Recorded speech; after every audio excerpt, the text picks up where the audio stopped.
Good afternoon, everybody, or good morning, or good evening, wherever you are joining us for this ninth conversation in our series on global religious and secular dynamics, and the first in this new year, 2021. My name is Jose Casanova, and I'm an emeritus professor of sociology, theology, and religious studies at Georgetown University and a senior fellow at the Berkeley Center for Religion, Peace, and World Affairs, which sponsors these events. The series is also co-sponsored by Reset Doc USA. As always, this conversation is video recorded, and it will be available for everybody on YouTube sometime at the beginning of next week at the website of the Berkeley Center. We are going to follow our normal procedure. We'll first have a conversation with our guest today for about 55 minutes, followed by a question and answer period session. Please, anybody, there is a sign at the bottom for a question and answer, and you can click on it and you can write your question, and I will transmit these questions to our guest. Our guest that today is our very close friend, Professor Robert Hefner, a prominent anthropologist of Indonesia and Islam. And it is a pleasure to have you with us. The resume, the brilliant resume, you can read it on our website and the event today. So Bob, welcome so much to this conversation.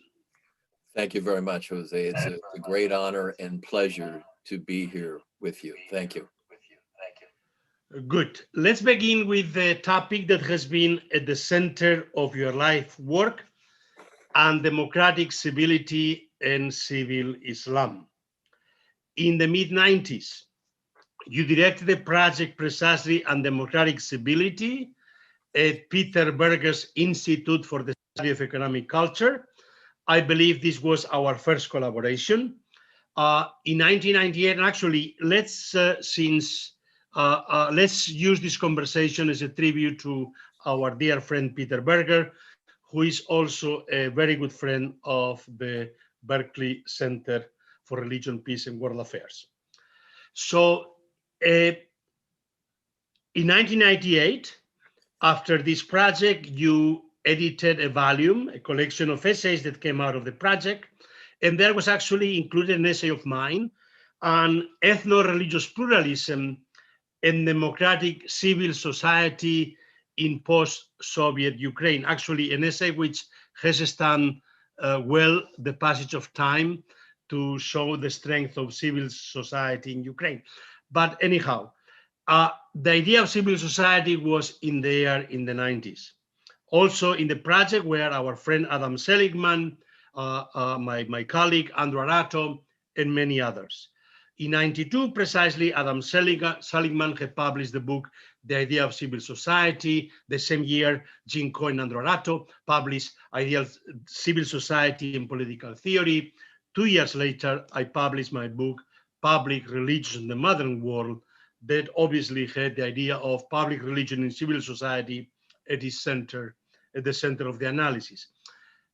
Shortly thereafter, I think in the year 2000, you published Civil Islam, which is one of your major works, in which you basically gathered these ideas.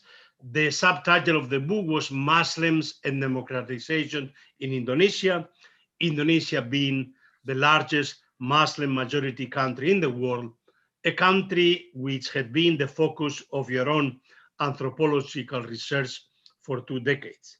So can you unpack this idea of civil society, civil Islam, and the promises and limitations it holds for democratization in Muslim majority countries? Well, thank you, Jose. That was an excellent introduction to a very, very thorny question. I think we're getting a little bit of echo here. I'm sorry, I don't know if you are.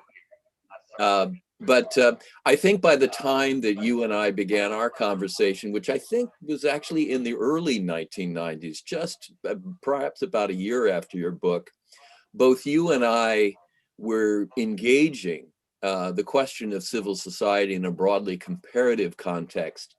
But I think in today's vocabulary, we both would be identified as post-civil society theorists in one very specific sense. And it was a sense that was reflected in the conference that I invited you to, and that we shared in the mid-90s. I think the conference itself was in 1996.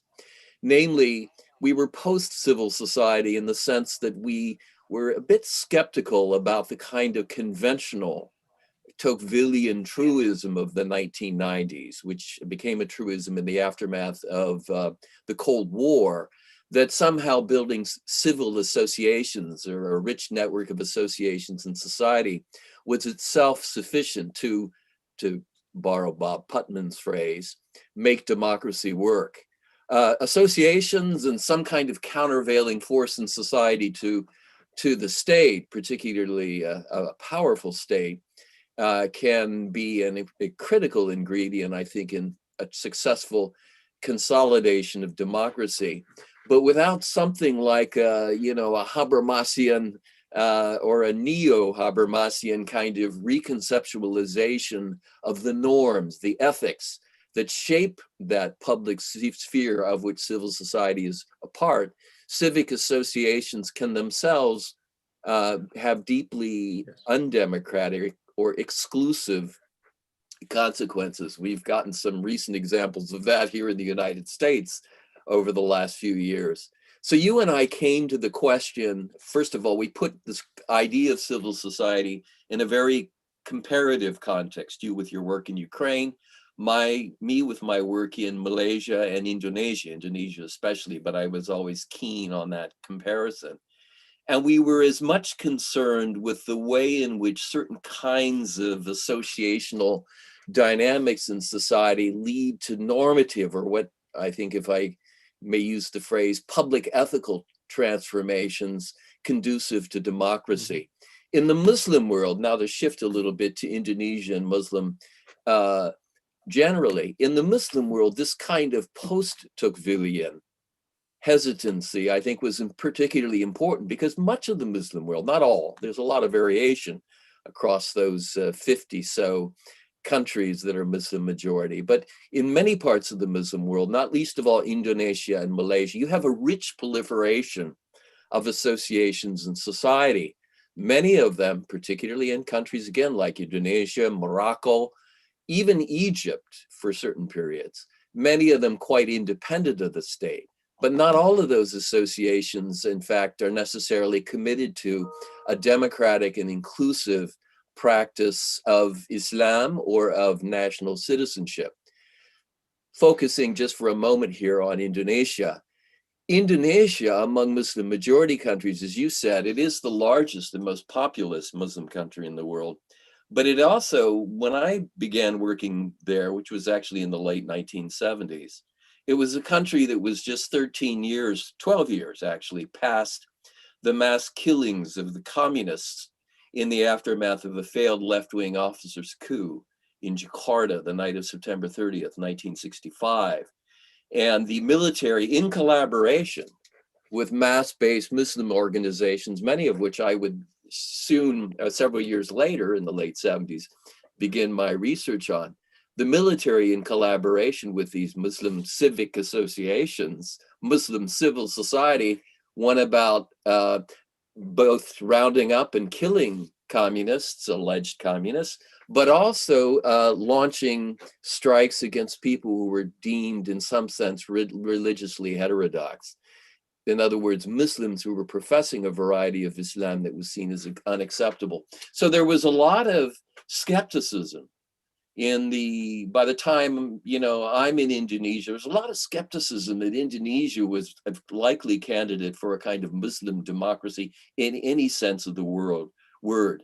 But by the late 1980s, early 1990s, which is when I shifted from my East Javanese mountain research to doing research in Jakarta, Indonesian capital, working with these same Muslim mass-based organizations, that many of which had been involved in the mass killings, there's a good deal of skepticism that these could, bring about a democratic reformation. But ironically, two of those mass organizations, and one in particular, Nahdlatul Ulama, the largest mass-based Muslim organization in the world with about 60 million informal associates, it became a kind of the cutting edge of democratic reform.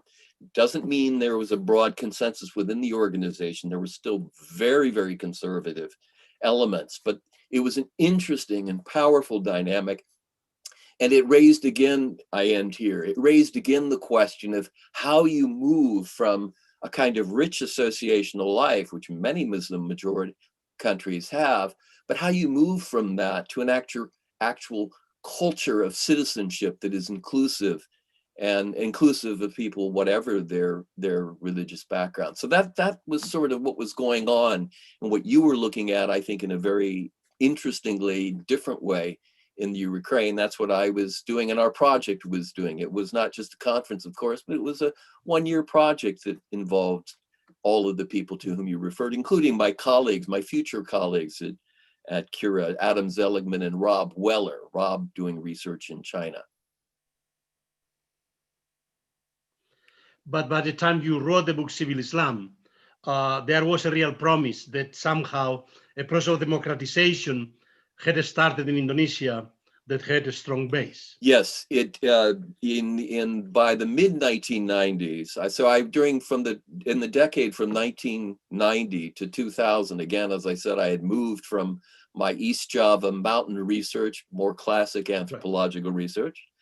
I had moved to the capital and was working with Nahdlatul Ulama, as well as a variety of other Muslim social groupings, some of which were actually quite anti-democratic. The Dewan Dakwah Islamiyah Indonesia, for example, the Indonesian Council of Islamic Predication, which had very strong Wahhabi influences. But the major group, sort of pushing this process of democratization, was the leadership, not all of the rank and file, but is the leadership of Nahdlatul Ulama, particularly under the leadership of the man who would eventually go on to become the president of Indonesia in 1998 or 1999, Abdurrahman Wahid, a man with whom I developed a very close friendship. He visited the United States and me about 10 or 12 times.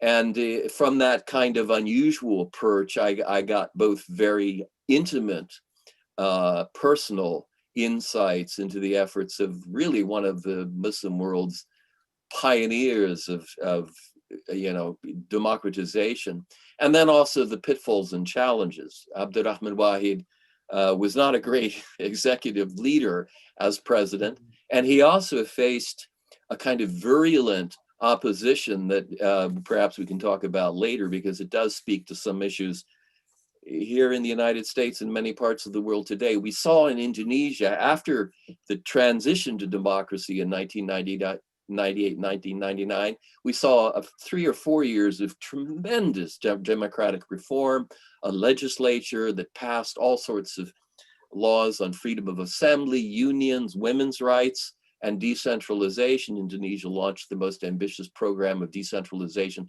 the modern world has ever seen. But it also then was quickly followed by outbreaks of communal violence, not least of all in those parts of the country where Christians and Muslims, Christians are about 10% of the population, but in a few areas, they're about 40 to 50%. So in those areas, you saw some real communal conflict. And more generally, to put it, I think, describe the process in a way that I think anticipates some of the issues we might want to talk about in a moment.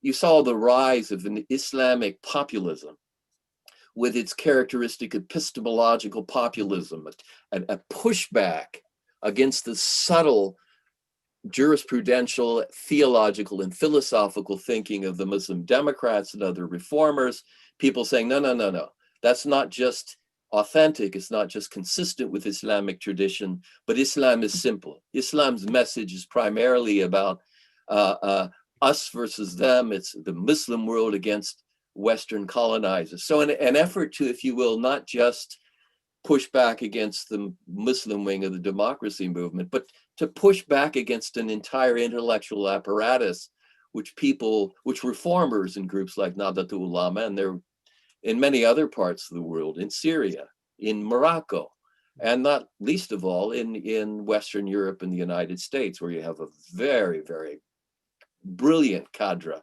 of Muslim intellectuals, pushing back against that and saying, no, no, no, Islam is simple, its message is clear, and it has primarily to do with this binary struggle, a kind of clash of civilizations, a phrase that Islamists have always appreciated from my colleague and friend Sam Huntington, former, the late Sam Huntington, always appreciated. And that was the message that the Islamists sought to use to displace this much more refined cosmopolitan understanding of Muslim democracy.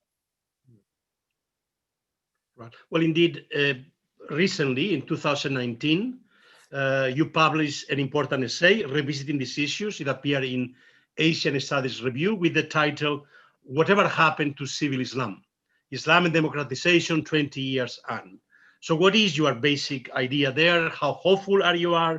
How much your original kind of prognosis has been to a certain extent fulfilled, and how much there are new issues, the ones you are raising on populism and some other issues. So can you give us a kind of an overview of where we are now 20 years later?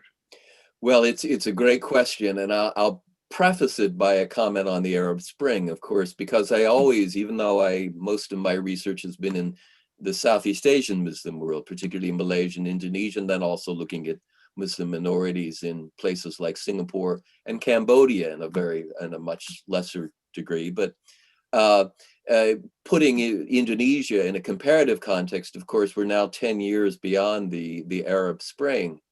And with the great exception of Tunisia, we can more or less conclusively say the Arab Spring has given way to a bitter Arab winter.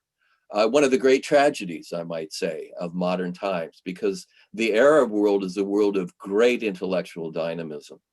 The intellectual resources for a reformation, a democratic reformation in at least the majority of majority Arab societies, which remember are about 20% of the world's population is Arab, 80% is non-Arab, and about 60% of the Muslim world's population lives in South and Southeast Asia. So, but at any rate, 10 years on from the Arab Spring, I think we can look back and say that, with the notable exception of Tunisia, which I think is still a very lively and very hopeful place. And then perhaps with a partial exception of Morocco. Morocco's has a kind of a very lively scene. It's certainly not a democratic. Yes. Senegal. Senegal, yes, but I was just focusing for a moment on the Arab world. So the Arab Spring has yielded great disappointment. But yes, Senegal remains an area of lively democratic vibrance and associational life and great intellectual, and I might say just popular cultural dynamism. And people say, well, wait a minute, that's Senegal. No, Senegal is a very Muslim society. People used to say the same thing about Indonesia. They say, oh, well, it's not Arab. Most of the people are not native Arab speakers. And most of us who work in Indonesia would point out, well, again, that's 80% of the world that is not a Muslim world that's not Arab speaking. So, but to focus briefly then on what has happened in Indonesia, the good news is that the electoral outcome in Indonesia has been consistently, I think, favorable. We've had a successful consolidation of electoral democracy, and the elections themselves have never yielded an outcome in which even moderate Islamists, that is, those who seek to establish a state based on what they identify as Sharia law, and which, of course, many other Muslims say, well, they have a very limited and circumscribed understanding of Islamic law and ethics, Islamic legal traditions. But the Islamists in Indonesia in the national elections have never won more than 25% of the vote. And really, if you do a stricter sort of count, it's more like about 15 to 18%. So, but at the same time, and here's the sort of the complex story, the public sphere in Indonesia, if we use that term, borrowed in from Charles Taylor and others, Craig Calhoun and Jose Casanova. The public sphere in Indonesia has been the site of considerably greater Islamist, not Islamic, but Islamist progress, whereby, if you will, Islamists have benefited from what has been, since the late 1980s, early 1990s, a great upsurge in religious piety all across Indonesia, something we've seen in most, not all, but most of the Muslim world, a great upsurge in religious observance, a key characteristic of which is epistemological. In what sense? It's epistemological in the sense that it involves debates over how we as Muslims are to understand Islam and what we are to prioritize, what really matters, if I can borrow a term from the Harvard psychiatrist and anthropologist Arthur Kleinman, what really matters in the profession of Islam, a process of ethical prioritization, which, as you have shown, has taken place in all of the world's religions in modern times, a key feature, as you have shown quite brilliantly, of Catholicism from the 19th century to the 20th century. What are the key values that identify us and that we must uphold in a world that no longer looks like the world that we inherited some centuries ago? That same process of ethical prioritization has given rise to a kind of an epistemological battle, a battle over who has the right, how do we understand Islam? What authorities have the best or most proper and authentic understanding, and also the truest and most just understanding of Islam? And it's by the Islamic resurgence, or sahwa as it's called in the Arab world, but the resurgence, kebangkitan Islam in Indonesia, has been characterized by this real concern of ordinary Muslims, not Islamists, of ordinary Muslims, to make sure that more of their life conforms to a proper, true Islam, and Islam as defined by Islamic normativity based on the Quran and Sunnah. And this is not an easy answer. Islamists will push back and say, no, it's all clear. There's one Islam, one way of living Islam. But if we look as Shahab Ahmed, the great Harvard scholar who passed away 2 years ago, as he said in his book, What is Islam? The Importance of Being Islamic, Princeton, 2016, a great book. Shahab Ahmed pointed out that no, the profession of Islam has always been far more capacious and plural than this kind of modern, kind of essentialized understanding of Islam that Islamists have attempted to present as the core of Islam. But these pressures are there in Indonesia, and I end here. These pressures are there in Indonesia, and they have, if you will, put many ordinary Muslims on the defensive, because ordinary Muslims too may not want an Islamic state, and will certainly don't want to vote, at least in Indonesia, for parties calling for the establishment of the so-called Islamic state. But they're still not sure precisely in terms of dress, in terms of women's roles, male and female relations in the family. There's a whole slew of things. What does your hijab have to look like if you're a true Muslim woman? There's a whole slew of things that have been interrogated, revisited, and challenged.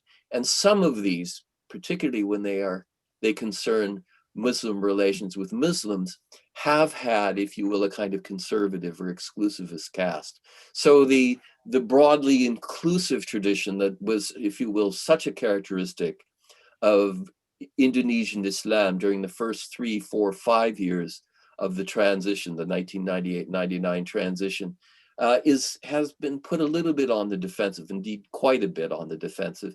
And it's been reinforced, I end here, it's been reinforced by the fact that, if you will, however great in terms of electoral reforms, legislative and constitutional reforms, the Indonesian transition has been, the transition really did not change the social structure, the economic structure, the class structure of Indonesia, so that many people who were quite conservative and associated with the 32-year-long old order under President Suharto, the people who had come to power in the aftermath of the great anti-communist purge, if you will, that economic elite has remained in place and has found it convenient, a kind of an alliance of convenience, to find, at least on certain issues, common cause with Islamists. It hasn't translated into an Islamist advance in the electoral regime area at all, but it has, if you will, on matters of especially nonconformist Muslims, Shia and Ahmadis, as they're known in Indonesia, who are about 1% of the population, Muslim population, but they're quite conspicuous. But also Muslim relations with Christians, with Buddhists. It's if you will, introduced a certain kind of tension, which is felt much more strongly today than it was in the early 2000s. The best example of which, of course, was the 2016-2017 campaign against the Christian Chinese governor of metropolitan Jakarta, Basuki Cahaya Purnama, Governor Ahok, as he was called. And he was, of course, driven from power by in the aftermath of a certain speech he gave. But things are going on. Indonesia's still a very dynamic and interesting place. If we can move to a related question, which again, very contentious, but very important for all these issues, which is schooling in Islam, the culture and politics of modern Muslim education. You have also focused on this issue greatly. Schooling education has been one of the most contentious issues between traditional religious authorities and modern secular state authorities everywhere since the French Revolution and since the Enlightenment, certainly in the Catholic world, revolving around the question precisely who has the authority to best educate moral subjects and virtuous engaged citizens committed to the res publica and the common good. There are, of course, many models of conflict, coexistence, and collaboration between private religious and public secular education around the world, from the elementary to the university level. Obviously, the Berkeley Center is at the Jesuit University, a Catholic university. You work in a secular university, but again has an important center dedicated to the study of religion. Obviously, the American model is very different from the French. So how do these issues basically appear throughout the Muslim world, and especially as in Indonesia? The tensions around the schooling, the role of schooling precisely in helping, in informing all these issues, all these questions. It's a great question, and I'll begin with a little bit of background history. After my work on civil Islam, as I said, Indonesia had a relatively successful electoral transition, but it had a kind of bumpier ride at creating a more inclusive public sphere, and there was an epistemological struggle going on there. And as you are hinting, this epistemological struggle among Muslims had to do with different coalitions and different networks based in the Indonesian case, but this has parallels in just about most Muslim majority countries, based in madrasas and national educational systems. Ahmed Kuru, our dear friend, is of course who wrote a great book in 2009 on secularism in France, Turkey, and the United States. One of the things that I took away from that book, and that actually I so deeply appreciated, was just this: the centrality of education, struggles for education, and the control of knowledge production is a key part of nation making and citizen making in those three countries. And of course, that's true today in all of the Muslim majority world. So I shifted, and after sort of, my work in Jakarta, I returned in the Indonesian context to a study of Islamic education with the question in mind as to what role education was playing in either a positive or more complex or even negative, as a negative influence on the shaping of public attitudes on things like democracy, citizenship, inclusivity, relations with non-Muslims, gender values. Very important in Indonesia. Perhaps we can come back to that in a moment. But I also I led a project in the in 2004 to 2006 that included several dear friends like Muhammad Qasim Zaman of Princeton University. He was not just a contributor, but he was a partner in the project. And we looked at Islamic education in 11 countries around the world. And I, based on my work in Indonesia and Malaysia, but I had always expected that this was actually going to be a much more positive story than much of, if you will, the Western media and even some Western academia had in the aftermath of 9/11. Of course, some of the terrorists who participated in the 9/11 attack had come from madrasas. In 2002, there was a terrorist attack on the beachfront resort in Bali, in Kuta Beach in South Bali, that killed 200 people, mostly Western tourists. And those people, those terrorists too, had come from actually a small Islamic boarding school, madrasa in Indonesia. They're called pesantren, one that I knew and that I had been to, and where I had interviewed, in fact, several times, the director, very staunchly militant Islamist director of that school, Abu Bakr Bashir, a man who's still in the news today.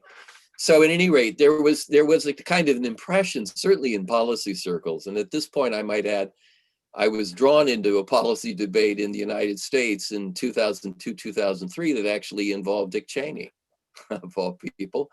And it had to do with whether madrasas were really bastions of kind of Islamist radicalism, and in particular in Southeast Asia, not just Indonesia, but Southeast Asia general, whether they were sort of the vanguard of Al-Qaeda penetration. And the project that I did with Muhammad Qasim Zaman was designed to explore this question. I had a sense, and I think the sense was vindicated by the study, that actually, here's the kind of bullet heading, that the story of education in most of the Muslim world is one of the good news stories, one of the truly good news stories taking place across the Muslim world. There are exceptions. Those Al-Qaeda camps, the madrasas in the northwest frontier, the tribal zones of Pakistan, well, these are not particularly reform-minded educational centers.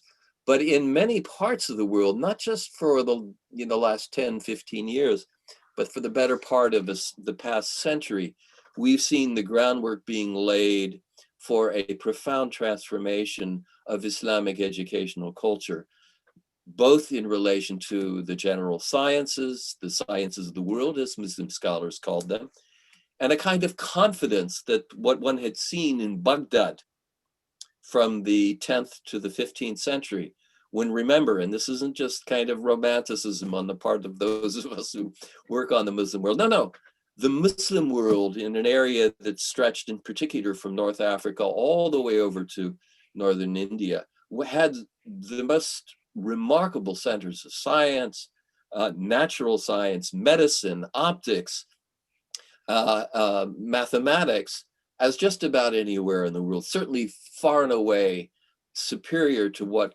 until about the 12th and 13th century, with the rise of the universities, superior to anything seen in the West. And of course, we know, well, certainly Al-Andalus was, the Muslim sect was much more superior in these areas than the Christian sections, no doubt about it. A great scholar named Dimitri Gutas has written just beautifully on the way in which these Greek natural science and philosophical works that had not really been transmitted and then translated in Baghdad, but actually then used as the basis for additional work. The Arab scholars, Arab scientists, Arab mathematicians, and philosophers were not passive recipients of Greek scholarship. They were remarkable pioneers. And it was there, most importantly, through a gentleman named Ibn Sina, known in Europe as Avicenna.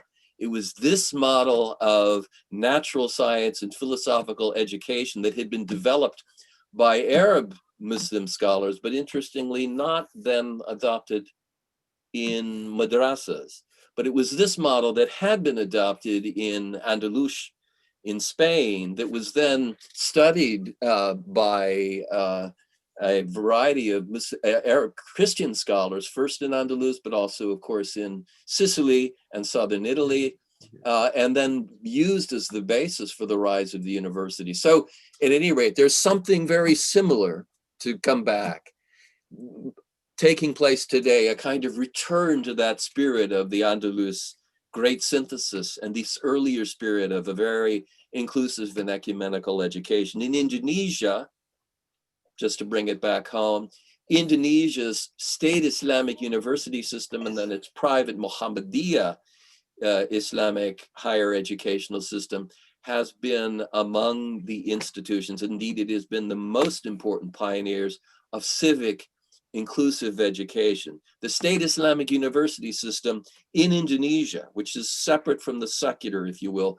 state system, but it's supported by the state. It has also been one of the pioneers of, they use the English term, gender mainstreaming. And if you say, well, what does that mean? It means exactly what we think.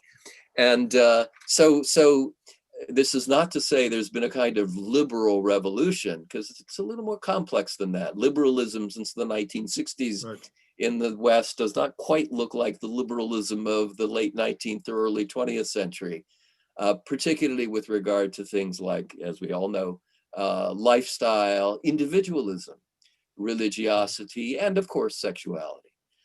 So there's differences. We shouldn't expect this great educational revolution, which is and has taken place across broad expanses of the Muslim world. It's not going to be derivative of the West. It's not it's not imitating the West. It's working within its own vernaculars and its own very expansive horizons to revive and to rediscover and revive, and it has, this great civilizational legacy from the 10th to the 15th century. So I think our studies showed, in short, education is not like what, if you just are familiar with Taliban and Afghanistan, education across broad expanses of the Muslim world is actually a very good news story. But higher education itself, as we all know, is not enough to transform the whole of a culture.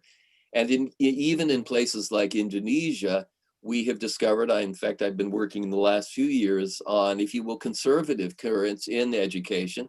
And there are major sectors of public education, not higher education, but in grade schools where people who really don't agree with the state Islamic university civic education, inclusive education, education on citizenship, where they've kind of holed up and they're exercising some influence on young minds. So there's an interesting struggle taking place very much, not at the highest levels. The highest levels of education, Islamic education in particular in Indonesia, like much of the world, are really kind of bastions of ecumenicism, but it's at the kind of grassroots, much as it is, I think, in the United States. So let's move to another, also controversial, contested, contentious issue that you also have worked on, namely Sharia law and modern legal structures, which you have linked to the ethics of pluralist social recognition and democratization. Again, the tension between the transcendent ethical principles inscribed in Sharia and positive legal statutes are not unique to Islam. There are similar tensions between transcendent natural law and positive legislation around family and gender issues within the Catholic tradition, but they have become particularly contentious and polarizing issues around constitutional law and family law in many Muslim societies. Much of your own work since the publication of the 2016 edited volume, Sharia Law and Modern Muslim Ethics, has focused precisely on these issues. That same year, 2016, you contributed an essay on Islamic law and Muslim women in modern Indonesia in the volume I co-edited with my fellow and colleague at the Berkeley Center, Jocelyn Cesari, on Islam, Gender and Democracy. I understand you are completing a book on Muslims, Sharia law, and the quest for a Muslim modern ethics. And also, in addition, in the last years, you've been co-producing a film with Zainal Abidin Bagir on plurality, gender, and citizenship in Indonesia. So tell us whatever you want about all these projects. Well, it's again another great question. I'll try to not go on too long, but my interest in Sharia, of course, was very much linked to the work that I had done on madrasas around the world. Obviously, the two are linked. The way in which the major centers of, if you will, Islamic learning, legal and ethical learning. Sharia is not just law; it's really an entire source of divine guidance, which has, in fact, in most regards, more to do with personal piety and public ethics than it does law in a kind of Western positivist sense. But by that research, I had actually begun an earlier project on Sharia politics back in the 2010 to 2012 period, in the immediate aftermath of my work on Islamic education and madrasas. And as I said, the two were closely linked. The issue is, however, the same as what we were talking about and what you described, I think, so aptly just a moment ago with reference to Catholicism in the 19th and 20th century. That is the question of Sharia law, a divine guide, a divine set of, a divine body of guidance, has profound parallels with those with the question of God's commandments in Christianity. But the difference, of course, is that at least within Sunni Islam, the 80% of the Muslims world population who are Sunni Muslims, you don't have a kind of centralized hierarchy. At times you've had a kind of central control, a state control of some educational institutions, but you don't have a clerical hierarchy in Sunni Islam as you do in Catholicism. Instead, you have this broad network of madrasas, of Islamic schools, as well as other associations. Sufi associations are part of this dialogue as well, historically, for the last 1,000 years. So you have this network of scholars who are always not, if you will, they're all in some sense affirming the centrality of God's commands, God's guidance, God's Sharia. But there's always been, since the very beginning of the Islamic era, 1400 years ago, a kind of an intense discussion, a continuing and unfinished discussion as precisely how we are to understand God's commands, the Sharia.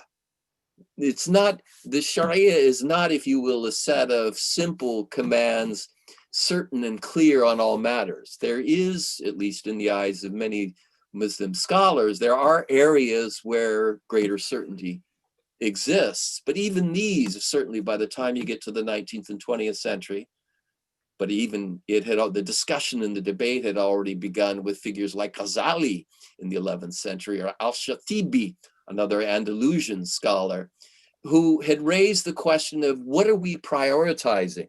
What values really are most central to the commands God has given us?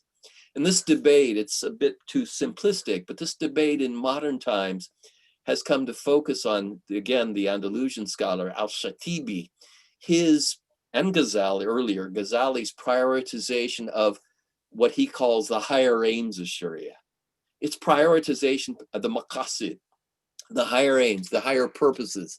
And the point here, particularly in Al-Shatibi's work, but then his work is rediscovered in the 19th century and becomes a kind of center of debate in the 19th and 20th and 21st century, all across the Muslim world, his point is that no, the Sharia is not a fixed and finished body of narrow laws, but the laws, God's counsel has to be understood in a kind of total way, a comprehensive way, not one law, but the law in relation to the entire body of guidance that God has given us by way of the Quran and the Sunnah. So this leads to a very different methodology.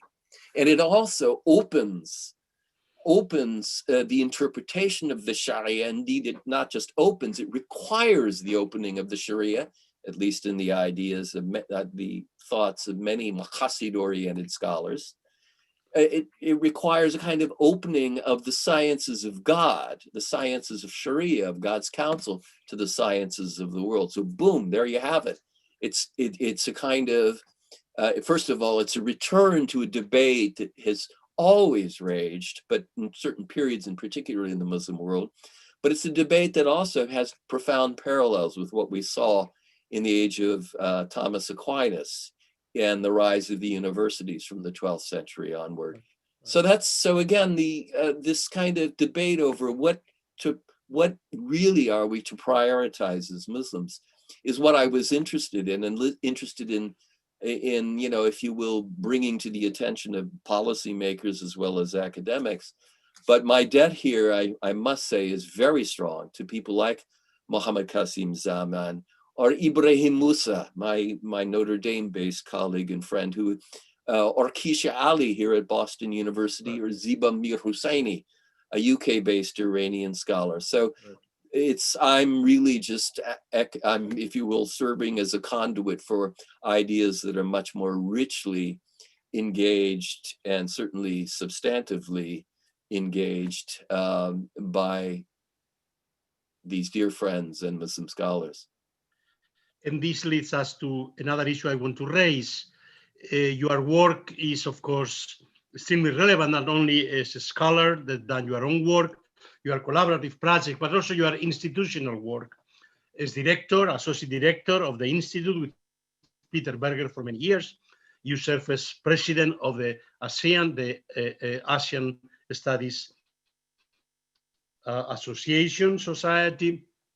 You've served as director of the Religion Education Committee of USINDO, the US-Indonesian Society. It was part of the presidential initiative undertaken by President Barack Obama and Joko Widodo on religious pluralism in Indonesia and the US. Namely, besides your purely scholarly work, you've done a lot of institutional work and also work as a public intellectual. So I want you to comment on some of these aspects and how the two aspects, the scholarly and the institutional building and the public intellectual work, are related. Well, I worked for 32 years with Peter Berger at the Institute on what became known as the Institute on Culture, Religion, and World Affairs. Earlier, it was the Institute for the Study of Economic Culture, but the aim, as you know, from ISEC to CURA. Yes. And so, I was director for 9 years. I was associate director for 22, 23.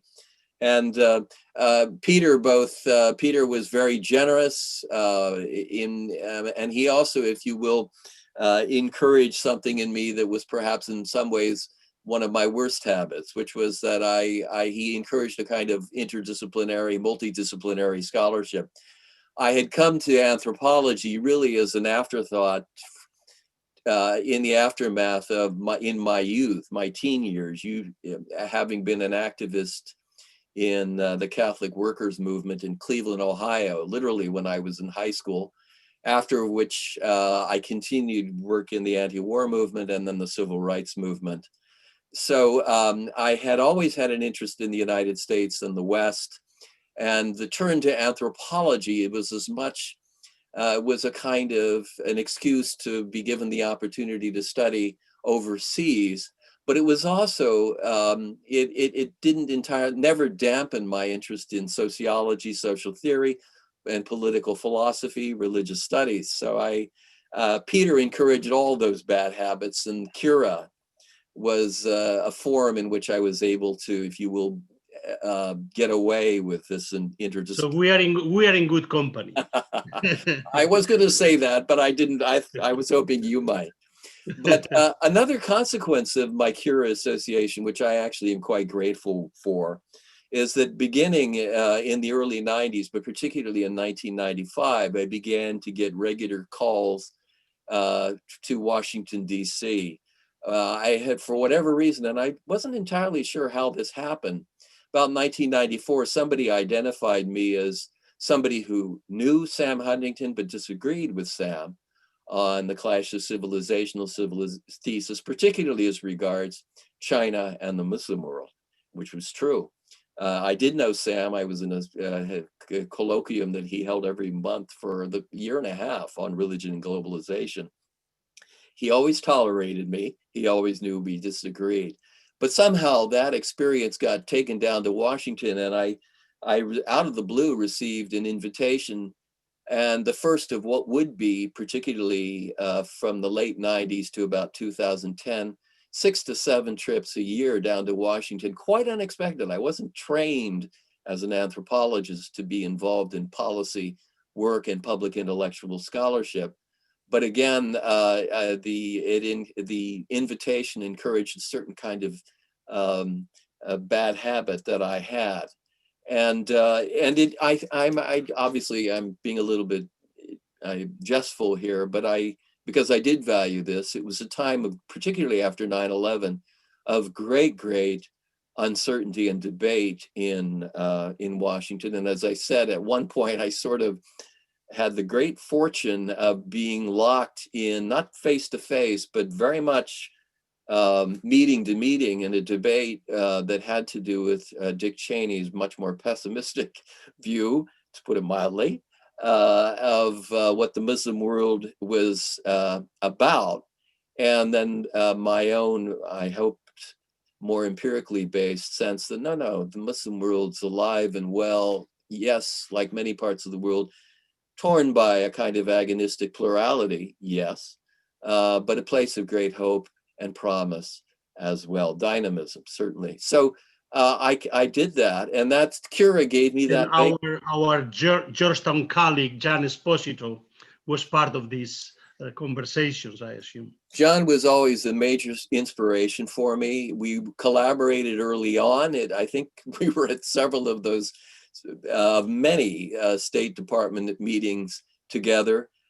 John, too, in terms of the way in which he takes his scholarship out to the policy world, was a major model, as were people, who were addressing different issues.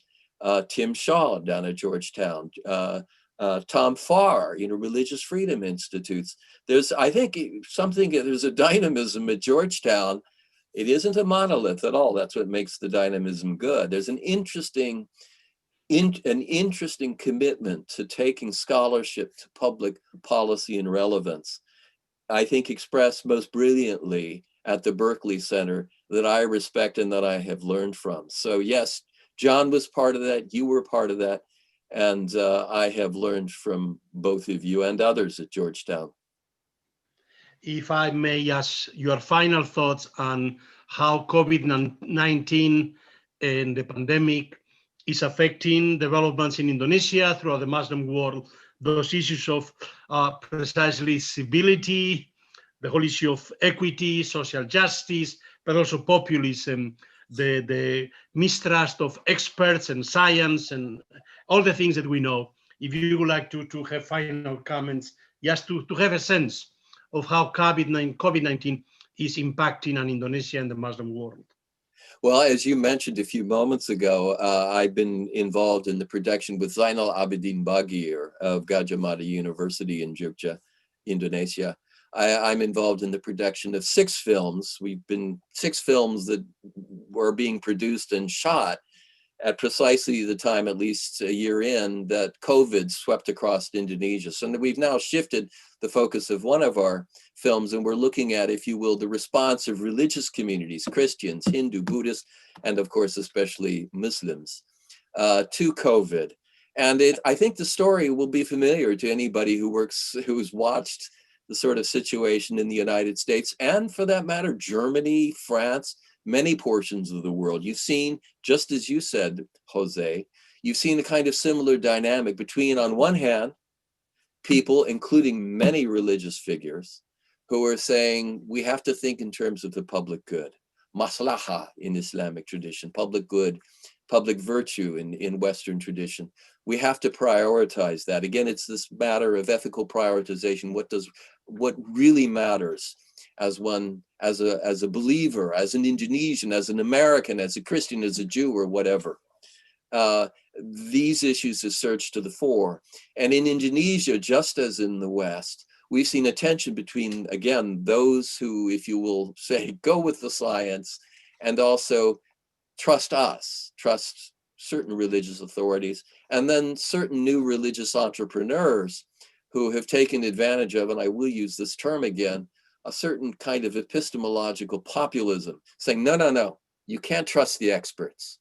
The experts have been bought out, they're inauthentic. And of course, in an Islamic context, this is linked to the accusation that the whole sort of COVID experience was manufactured in the West, or maybe in China with the connivance of the West. So there's been a kind of discourse formulated by a fringe in Indonesia that has sought to discredit the government's effort, but equally important, the far more impressive and I think important, ultimately, efforts of leading Muslim organizations, once again, those two large ones in Indonesia, Muhammadiyah and Nahdlatul Ulama, an effort to discredit them and say that by saying that they are in cahoots with, if you will, these elite experts who have betrayed the people who, in the case of Islamic populism, as my friend Vedi Hadis, an Australian political scientist, has analyzed, a people who are identified or equated with the Ummah. So it's a similar sort of dynamic, a kind of skepticism, an exploitation of a kind of anxiety and skepticism towards elite knowledge, and a claim that if you just listen to me, we can take care of this better. But again, the good news in Indonesia is that epistemological populism has been very, very severely contained. And if the country can mobilize the resources and get access to a vaccine, I think the outcome will be good. But the dynamic, interestingly, is very similar. And I know from some of my colleagues in the Sociology of Islam network, which I'm a member of, and which happens to be one of just a lovely network of scholars. There's been a major focus on how different Muslim countries are responding to COVID. And the story is, again, much the same as what I've described in Indonesia, a kind of epistemological populism seeking not merely to push back on, if you will, expert medical knowledge, but using this as an opportunity to discredit mainstream religious authorities. Well, thank you, Bob, for this wonderful conversation. I could continue forever, but I have to leave the audience also have the opportunity to ask you some questions. There are some comments and questions on the chat. I will ask you to look at the chat to all panelists and also the audience. But there is a question from Philip Fernandez about the pushback in the binary Islam versus the West. And there's a question about how far has the Indonesian Islamic society become independent of its colonial past? Well, that's a great question. How far is Indonesian Islam, kind of actively, assertively post-colonial, or is it very, I think the answer to that, I'll keep it simple. I think the answer to that is that Indonesia is a country, first of all, that has a long history. The culture and civilization of the Nusantara, the archipelago region, which eventually in the 20th century becomes Indonesia, is a region that has always been, if you will, a recipient and an active engager with many civilizational traditions. Much of its commercial, and I might even say technical legacy came first from China, East Asia, as well as Southeast Asia. Maritime technology is very heavily indebted to Chinese maritime technology. And in terms of coins, in terms of metalwork, there was a kind of active exchange with other parts of Southeast Asia and China. But earlier too, of course, Indonesia engaged in, if you will, integrated elements of Hinduism and Buddhism. Eventually they were displaced, but there was, if you will, a kind of spirit of ecumenicism, if I can use that term somewhat anachronistically.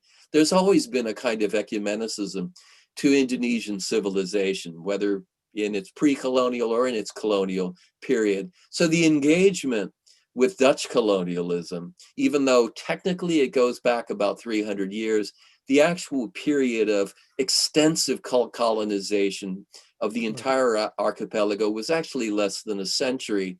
And it took place again against this Nusantara, this archipelagic legacy of peoples, diverse peoples. There's more than 172 ethnic groups in Indonesia, although two of them today, the Javanese and the Sundanese, together comprise about 60% of the population. But you've got a rich ethnic diversity there. And these are people who are used to negotiating complexity. And if you will, being very critically selective, but also appreciative of their encounters with other populations. So in short, I think Indonesia is not a post-colonial society deep in the shadow of its Dutch colonists. It's in fact a gentle, independent place, and a place of long-standing ecumenical creativity.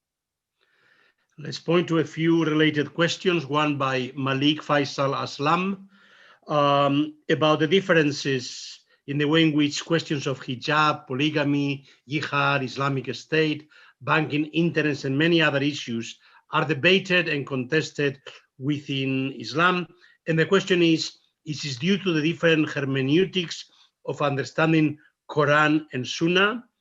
And do you think education and hermeneutics can reduce this issue? Related, there is more a commentary by Dana Abdelkader saying that Al-Satibi is addressing issues that the four Sunni legal schools address from the beginning, and he's only addressing Al-Daniyat, not anything clearly mentioned in the Quran and Sunnah. And then there is a question about madrasas, or a comment, are not necessarily institutions that produce any specific trends in the Muslim world. You have products of madrasa as variant as Kutub and Tasa Hussein. So a question about not generalization, which I think has never been your way of addressing this issue. So please, on education, hermeneutics, madrasas, these questions. Well, the question of how to understand Quran and Sunnah is one that, yes, in modern times in Indonesia, I think has been addressed and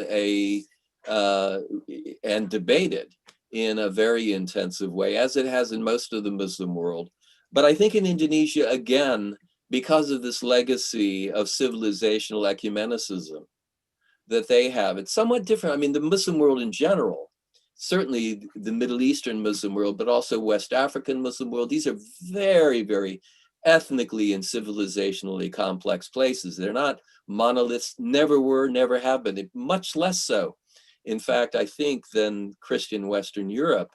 They're places that maintained until the 20th century a very vibrant Jewish community and a Christian minority as well as if we look at Syria, if we look at Iraq, if we look at Kurdistan, Anatolia, a variety of, if you will, relatively non-standard professions of Islam.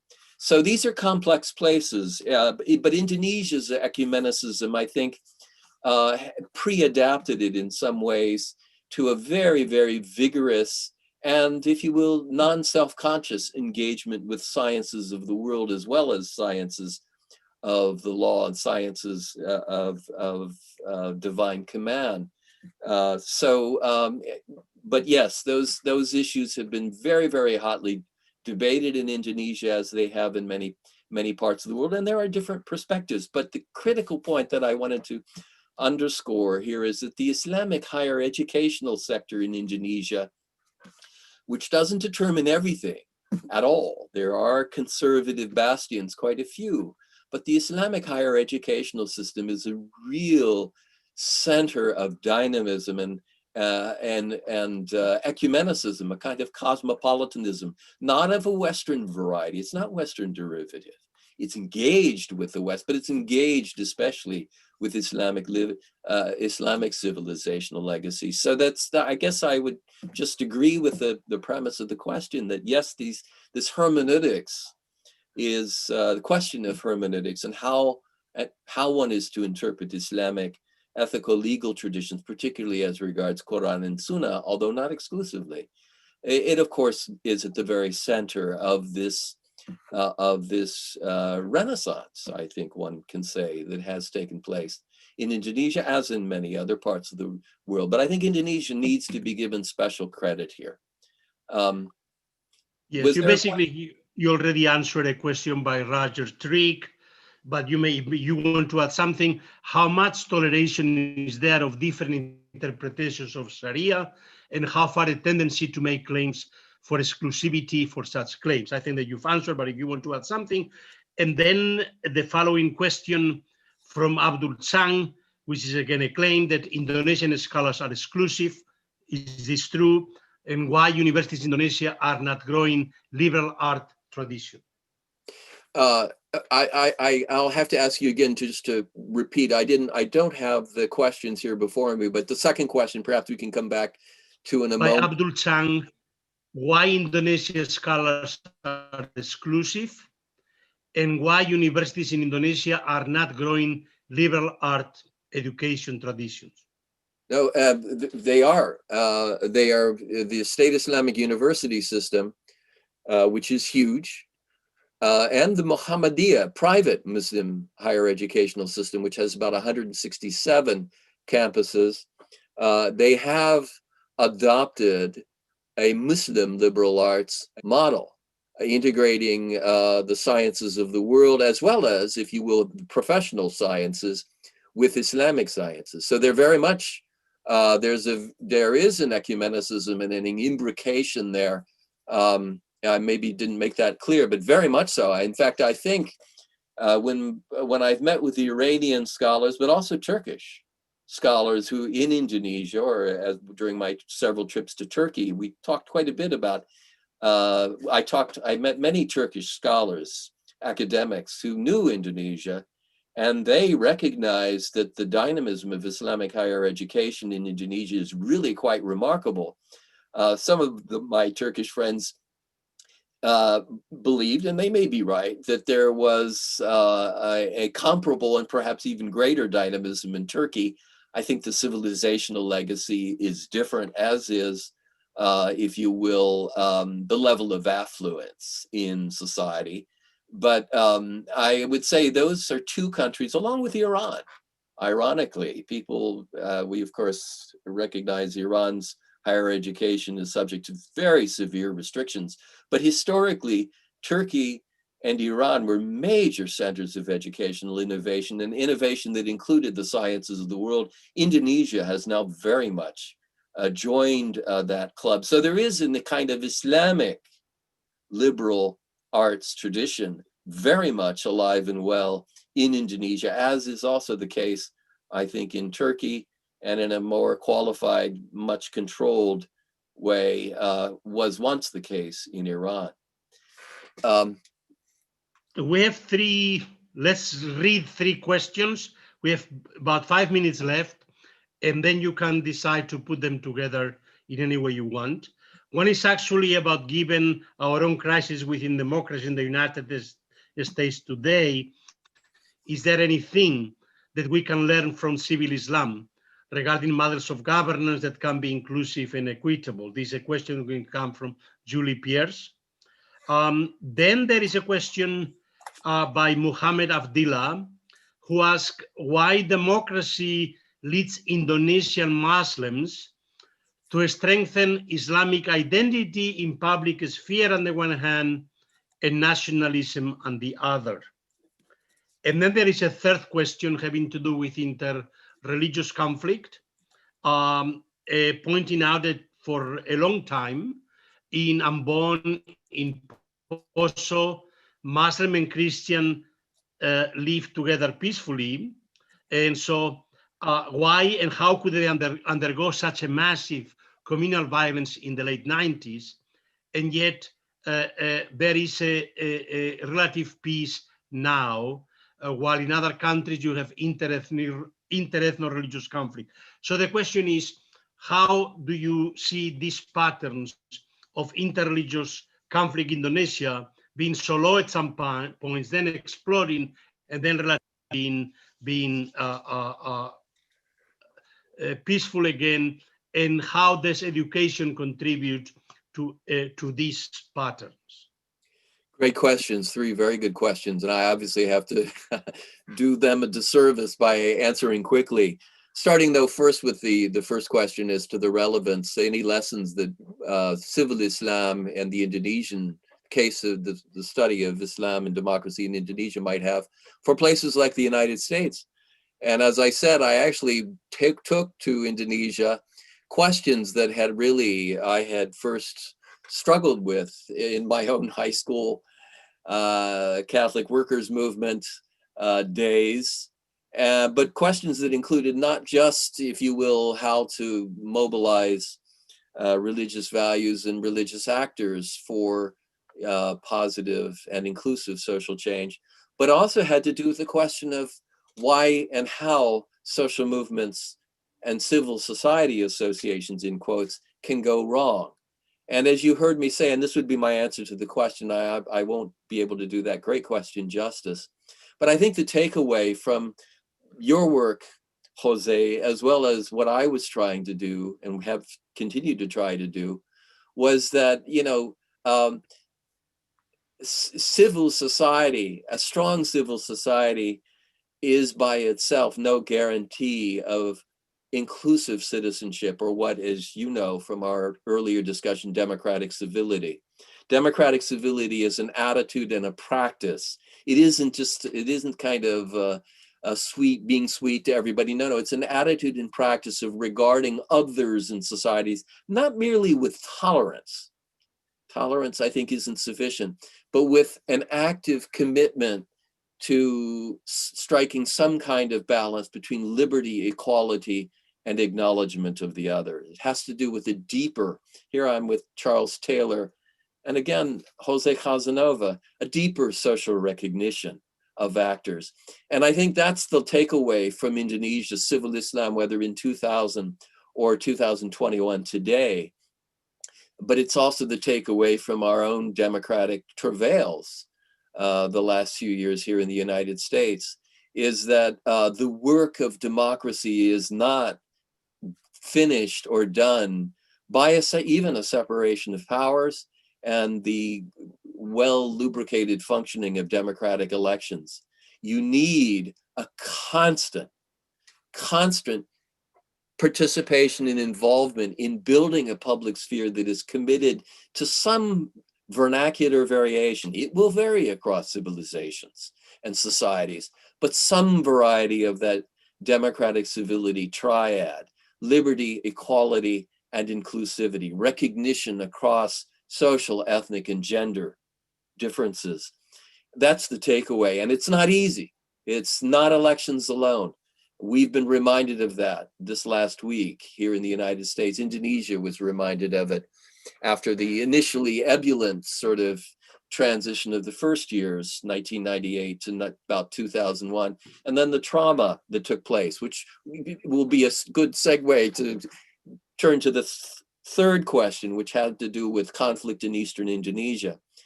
This, of course, was a major focus of mine for several years, and I'm still writing about it. The fact that there are corners of Indonesia where Muslims and Christians, particularly in the Eastern Islands, live in near equal numbers alongside each other.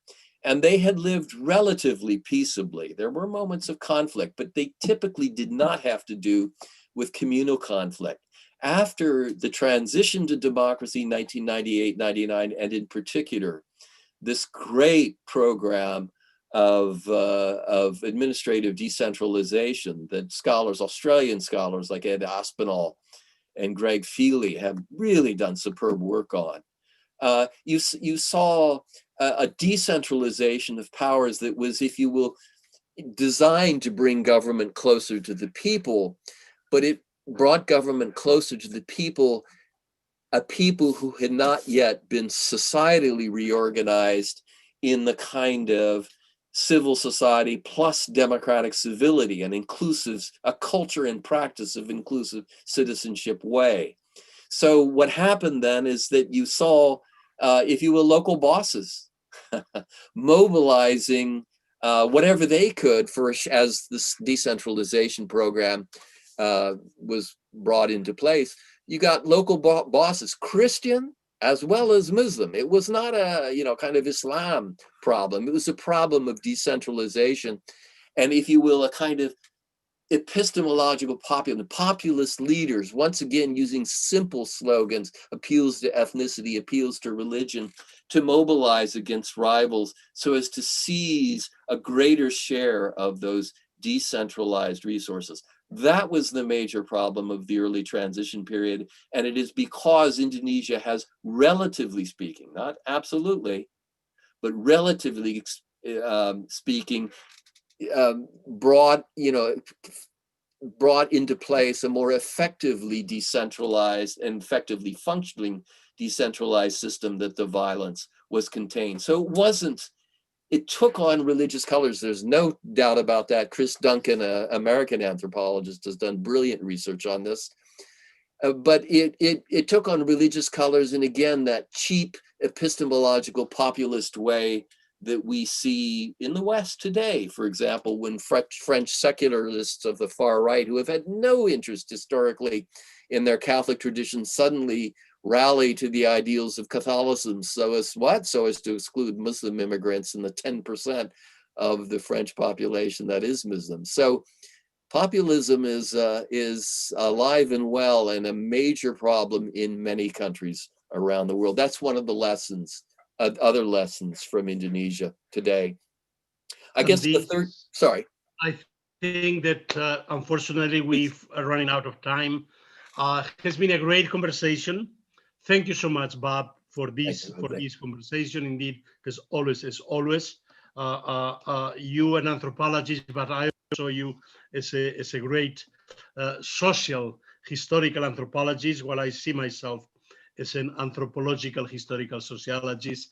And so I guess we share a mutual admiration for each other's work. And thank you so much. And thank you everybody for participating in yet another of our conversations. We are planning additional ones for February, March, and April. You will receive the announcements on time. Thank you, Bob, and best to you. Thank you. Thank you very much. Thank you, everybody.